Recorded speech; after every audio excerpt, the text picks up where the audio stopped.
অতএব আজকে বলতে চাই, নতুন প্রজন্ম হিসেবে আর ভেদাভেদ নয়। ইতিহাস কাউকে ক্ষমা করে না। যতই কথা বলেন, ওই ইতিহাসের যে জায়গায় আপনারা নিন্দনীয় কাজ করেছেন, এটি ইতিহাসে লেখা থাকবে। চিল্লাচিল্লি করলে সেটা বন্ধ হবে না। তৈরি মাননীয় প্রধানমন্ত্রীর হাতে। আজকে আমার মতো অসংখ্য শরীফুল আলমকে তৈরি করেছেন। আপনি আজকে কি ময়মনসিংহের কৃতি সন্তান হিসেবে স্পিকারের আসনে বসে আপনার সামনে বক্তব্য দিচ্ছি। আপনি যখন আসামির কাঠগড়ায় হয়ে কোর্টের বারান্দায় যেতাম, তখন আপনার সহযোগিতা পেয়েছি। ময়মনসিংহের রাজনীতিতে যখন আমরা একসাথে কাজ করেছি, ঢাকার রাজপথে যখন আমরা কাজ করেছি, আপনি আমার সহযাত্রী ছিলেন। আমরা একসাথে রাজপথে আন্দোলন সংগ্রাম করেছি। আজকে আমি গর্ববোধ করছি, ময়মনসিংহবাসী আমরা গর্বিত আপনি আজকে স্পিকারের আসনে। মাননীয় স্পিকার, আমি আজকে আমার সরকারের 2 মাস 11 দিনের মাথায় প্রথম আমি আজকে এই মহান সংসদে কথা বলার সুযোগ পেয়েছি। পরম করুণাময় আল্লাহ তাআলার প্রতি লাখো কোটি শুকরিয়া আদায় করছি। আজকে আমার দল আমাকে 5 বার নমিনেশন দিয়েছে। 2006, 2008, 2008-এর আরেকটি 9-এর উপনির্বাচন, 18 সালে নির্বাচন আর এবারে নির্বাচন। প্রতিকূল পরিস্থিতির কারণে জনগণের ভোটের অধিকার ছিল না বিধায় পার্লামেন্টে আসতে পারে নাই। আজকে নতুন সংসদ সদস্য হিসেবে কথা বলার সুযোগ পেয়েছি। আমি শ্রদ্ধার সাথে স্মরণ করছি বহুদলীয় গণতন্ত্রের প্রবক্তা, স্বাধীনতার ঘোষক শহীদ রাষ্ট্রপতি জিয়া রহমানকে। আমি শ্রদ্ধার সাথে স্মরণ করছি মাদার অফ ডেমোক্রেসি, বাংলাদেশের রাজনীতিতে এমন এক মহিয়সী নারী যার অকৃত্রিম দেশপ্রেম, ত্যাগ, আপসহীনতায় এক অনুন্নত উচ্চ মাত্রায় উনি আসীন হয়ে আছেন। আজকে সে মা আমাদের কাছে নেই, আমরা সন্তানরা পার্লামেন্টে এসেছি, কিন্তু এই পার্লামেন্টে আসার পিছনে তার যে অবদান, যে ত্যাগ, আজকে আমরা শ্রদ্ধার সাথে স্মরণ করি। আল্লাহ ওনাকে জান্নাতবাসী করুক। আমি শ্রদ্ধার সাথে স্মরণ করছি মহান স্বাধীনতা যুদ্ধের সকল শহীদ, 90-এর গণ অভ্যুত্থান সহ 17 বছর সহ 24-এর গণ অভ্যুত্থানের সকল শহীদদেরকে শ্রদ্ধার সাথে স্মরণ করছি।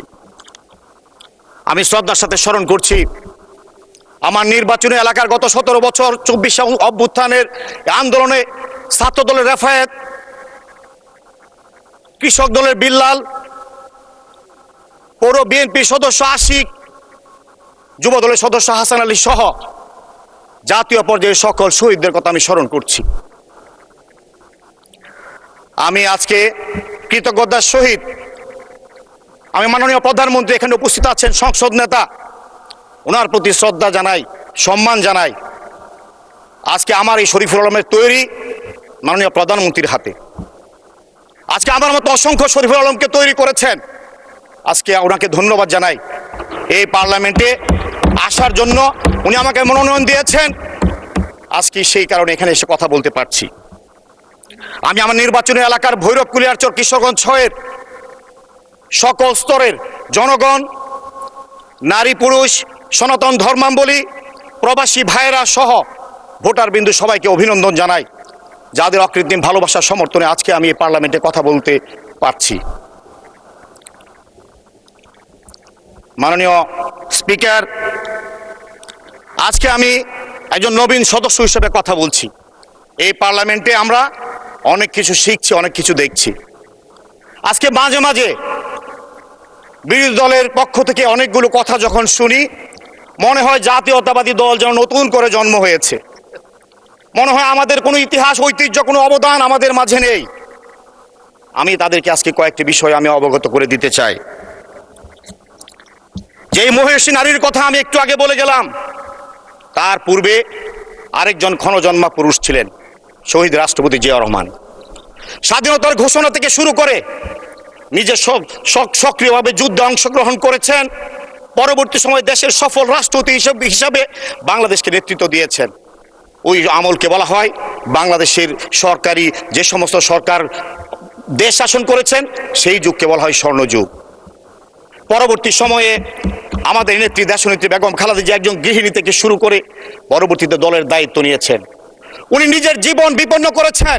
দিনের পর দিন, রাতের পর রাত হাসপাতালের বেডের মধ্যে জীবন মৃত্যু সন্ধিক্ষণে ছিলেন। শুধু একটা উদাহরণ আমি বলতে চাই। এক সময় আমরা লক্ষ্য করলাম মাননীয় প্রধানমন্ত্রীকে কোর্টে নেওয়া হতো। ওনার দুটি সন্তানকে, একজনকে স্ট্রেচারে করে, একজনকে হুইল চেয়ারে করে এই কোর্টে নেওয়া হতো। ওনাকে ইমোশনালি ব্ল্যাকমেল করার জন্য চেষ্টা করা হতো, যাতে ওই সময় যারা ছিল অনেকেই বিভিন্ন প্রস্তাবনা দিয়েছেন, অনেকভাবে বেগম খালেদা জিয়াকে মেন্টালি একটু ডিপ্রেস করার জন্য চেষ্টা করেছেন। বেগম খালেদা জিয়া এক কথাই ছিলেন, আমি এদেশের জনগণের পক্ষে। আমার দুটি সন্তানের যদি কিছু হয়ে যায় তবে লক্ষ কোটি সন্তানকে ছেড়ে আমি বাংলাদেশ থেকে কোথাও যাব না। বিদেশে আমার বন্ধু আছে প্রভু নেই, এই কথা দ্ব্যর্থহীন ভাষায় বেগম খালেদা জিয়া বলেছিলেন। আজকে সেই নেত্রীর কর্মী আমরা। আজকে আমাদেরকে বলেন, যদি বিএনপি ক্ষমতার জন্য লালায়িত হতো তাহলে বেগম খালেদা জিয়াকে দিনের পর দিন, রাতের পর রাত এই অন্ধকার প্রকোষ্ঠে নাজিমুদ্দিনের ওই পরিত্যক্ত কারাগারে তাকে জীবনযাপন করতে হতো না। যদি খালেদা জিয়া উনি ক্ষমতার চিন্তা করতেন, আজকে তার ছোট সন্তান আরাফাত রহমান কোকো মালয়েশিয়াতে বিনা চিকিৎসায় মৃত্যুবরণ করতে হতো না। আজকে যদি উনি ক্ষমতার চিন্তা করতেন, তারেক রহমান আজকে মাননীয় প্রধানমন্ত্রীকে মেরুদণ্ডের হাড় ভাঙতে হয় না।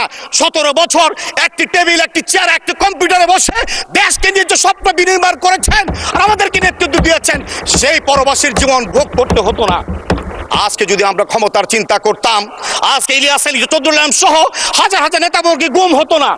আজকে আমাদের অসংখ্য সহকর্মী সহযোদ্ধাকে আমরা হারাতাম না। 1,35,000 মামলা, 50 লক্ষ আসামি, তারপরে হিমালয়ের পাহাড়ের মতো জাতীয়তাবাদী নেতা কর্মীরা রাজপথে দাঁড়িয়ে থেকে ওই ফ্যাসিস্টকে মোকাবেলা করেছে। সেই দল হলো আমরা। আমরা ক্ষমতায় লালায়িত নয়, বুকের মধ্যে চেপে রেখেছি। বেগম খালেদা জিয়াকে এক কাপড়ে তার স্বামীর স্মৃতিমণ্ডিত 29 নম্বর লন্ডন রুট থেকে বের করে দিয়েছে। আমরা সেই কষ্ট বুকের মধ্যে চেপে রেখেছি। আমরা চেপে রেখেছি আমাদের নেতাকে মিথ্যা মামলায় দিয়ে 5 বছরের জেলকে 10 বছরে অন্যায়ভাবে ওই গণভবনে করিডোরে বসে রায় লিখেছে, সেই কষ্ট বুকের মধ্যে চেপে রেখেছি। দলের চেয়ারম্যান থেকে মহাসচিব থেকে সর্বোচ্চ পদের নেতা কর্মীদেরকে একের পর এক মামলা দিয়েছেন, গুম করেছেন। বিরোধী দলের নেতারাও আপনার আয়নাগরের শিকার হয়েছেন, অনেক কিছুর শিকার হয়েছেন, আমাদের নেতা কর্মীরা শিকার হয়েছেন। আমরা এত কিছু মোকাবেলা করে পাহাড়ের মতো আমরা অন্যায়ের প্রতিবাদ করেছি। অতএব আজকে বলতে চাই, নতুন প্রজন্ম হিসেবে আর ভেদাভেদ নয়। ইতিহাস কাউকে ক্ষমা করে না। যতই কথা বলেন, ওই ইতিহাসের যে জায়গায় আপনারা নিন্দনীয় কাজ করেছেন এটি ইতিহাসে লেখা থাকবে। চিল্লাচিল্লি করলে সেটা বন্ধ হবে না। আজকে তাই আমরা অতীতকে ধারণ করে চলতে চাই। অব্যাহত রাখুন, 3 মিনিট সময় বাড়ানো হলো, অব্যাহত রাখুন 3 মিনিট। মাননীয় স্পিকার, আপনি আমার বাড়ানো হয়ে গেছে, 3 মিনিট বাড়িয়েছেন, পারলে আর একটু খেয়াল রাখবেন।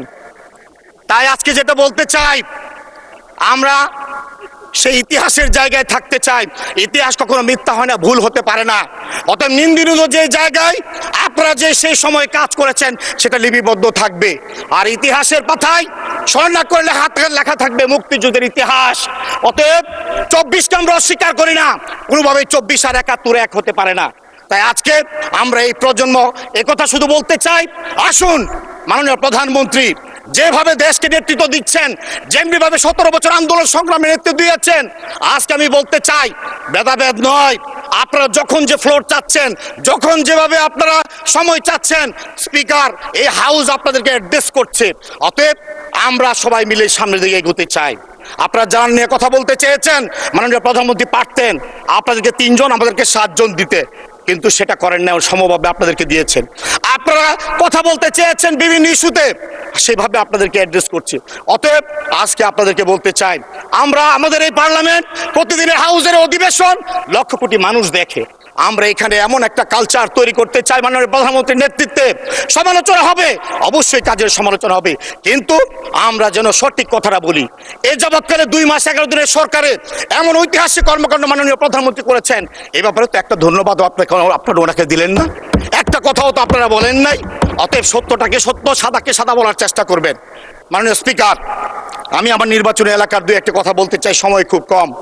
আমি যে নির্বাচনী এলাকা থেকে নির্বাচিত হয়েছি, আমি প্রায় 1.5 লক্ষ ভোটের ব্যবধানে নির্বাচিত হয়েছি। কিশোরগঞ্জ যত বড় নেতা অত বড় গাতা, একটা কথা আছে কিশোরগঞ্জে। এখানে ধারাবাহিকভাবে রাষ্ট্রপতির জেলা, সৈয়দ নজরুল ইসলাম সাহেব রাষ্ট্রপতি ছিলেন, জিল্লুর রহমান সাহেব রাষ্ট্রপতি ছিলেন, হামিদ সাহেব রাষ্ট্রপতি ছিলেন, এলজিআরি মন্ত্রী ছিলেন, মহাসচিব ছিলেন একটা বিশেষ দলের, এখানে সেনা প্রধান, আইজিপি সহ অনেক বড় বড় নেতা ছিলেন। এই প্রতিকূল অবস্থা আমরা চ্যালেঞ্জ করে রাজনীতি করেছি। মাননীয় প্রধানমন্ত্রী, আপনি সব কিছু জানেন। আজকে আমি বলতে চাই, আমার নির্বাচনী এলাকার জনগণের, বিশেষ করে ভৈরব একটি শিল্প এলাকা, নদী বন্দর, এই এলাকায় শহরটা মেঘনা নদীর পারে, এই শহরটা ভাঙনের মুখে। মাননীয় স্পিকার, আমাকে আরেকটু বাড়িয়ে দিবেন, এলাকার কথা না বলে জনগণ কষ্ট পাবে। এই মেঘনা নদীর পারে আমার এই ভৈরবটা অবস্থিত। এই ভৈরব শহর রক্ষা বাঁধ, রিটার্নিং ওয়াল সহ শহর রক্ষা বাঁধের খুব দরকার, না হলে এই শহরটা রক্ষা করা যাবে না। এলএসডি গোডাউন বাংলাদেশের মানচিত্রের সমান যার জনপ্রিয়তা, যার ব্যাট আর বলের জাদুতে বিশ্ব চিনেছে লাল সবুজের পতাকা, সেই মানুষটির নাম সাকিব আল হাসান। কিন্তু তথাকথিত এই জুলাই ষড়যন্ত্রের কারণে নিজের জন্মভূমি তার কাছে এখন পরবাস। যে মানুষটা সারা জীবন দেশের জন্য লড়াই করেছেন, সংগ্রাম করেছেন, মাঠে দেশের জন্য একের পর এক ইতিহাস সৃষ্টি করেছেন, সেই বিনিময়ে তিনি কি পেয়েছেন? অনেকেই বলবেন অর্থ, বিত্ত, বৈভব সবকিছু পেয়েছেন, জনপ্রিয়তা পেয়েছেন।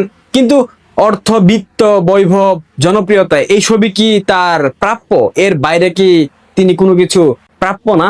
তার যে ন্যূনতম প্রাপ্য সম্মানটুকু, এই সম্মানটুকু আমাদের অকৃতজ্ঞ বাঙালি তাকে দিয়েছে? দেয়নি। কারণ এই অসভ্য বর্বর জাতি কখনোই সাকিবের মতো কিংবদন্তিদের ডিজার্ভ করে না। আর ঠিক এ কারণেই এই বঙ্গে সাকিবের মতো কিংবদন্তিরা কখনো জন্ম নেয় না, ভবিষ্যতেও জন্ম নেবে না। বাংলাদেশের ক্রিকেট ইতিহাসে আর কখনো সাকিবের মতো কেউ জন্ম নেবে না, এবং সাকিবের সমকক্ষ এমন কেউ বাংলাদেশের ইতিহাসে আর কখনো জন্ম নেবে না। সাকিবের সমস্ত অর্জনে কালসাপ হয়ে দাঁড়াইছে এই জুলাই স্ক্যাম, প্রতারণার জুলাই।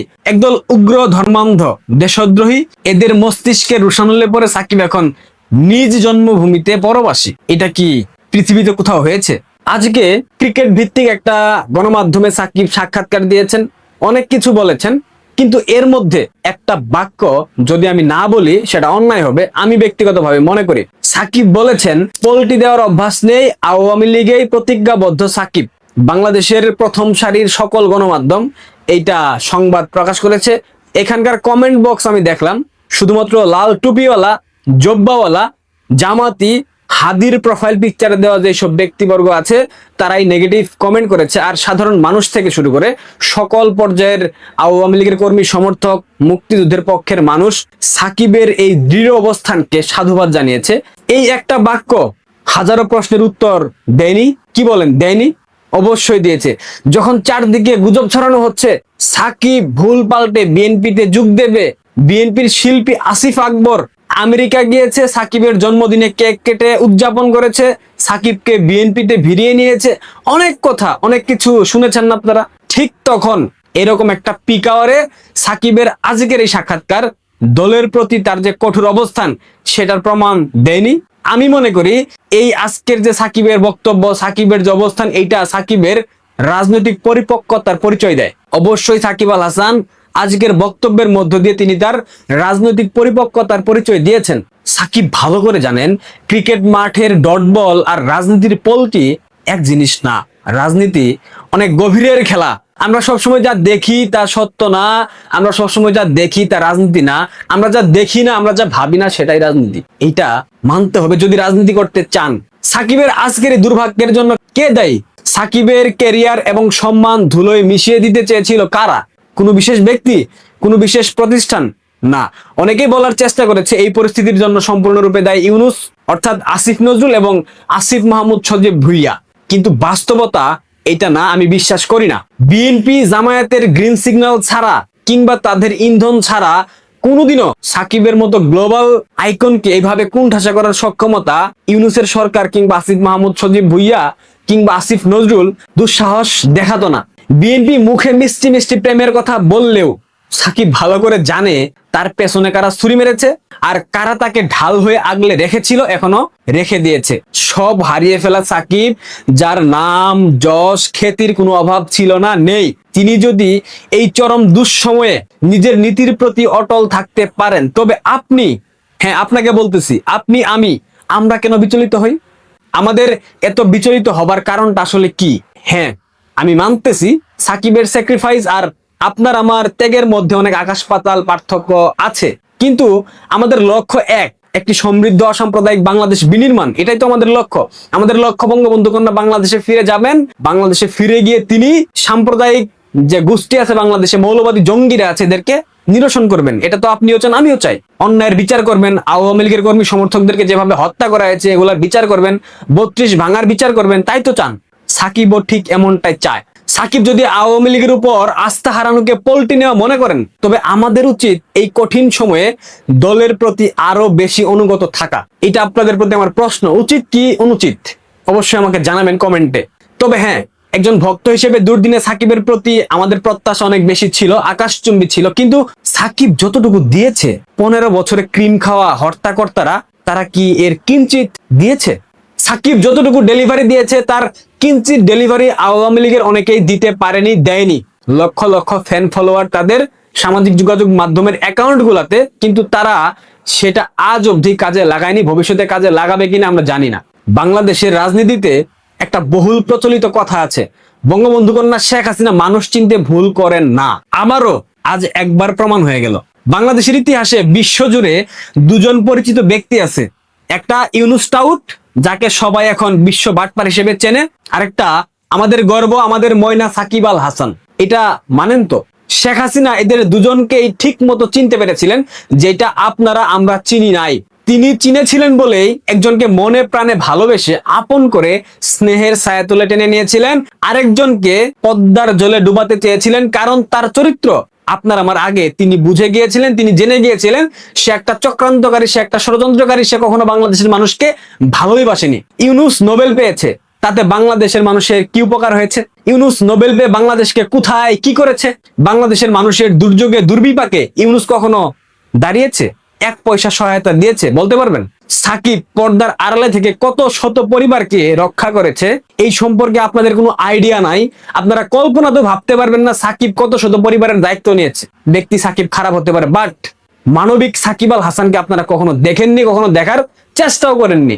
আজকে আবারও প্রমাণ হয়ে গেল বঙ্গবন্ধু কন্যা শেখ হাসিনা ঠিক কতটা দূরদর্শী ছিলেন। আপনার আমার ভাবনার থেকে তিনি কতটা আগাম চিন্তা ভাবনা করতেন, সেটা তার সিদ্ধান্তগুলো দেখলে আমরা বুঝতে পারি। একটা কথা মাথায় রাখবেন, ইতিহাস কাউকে ক্ষমা করে না।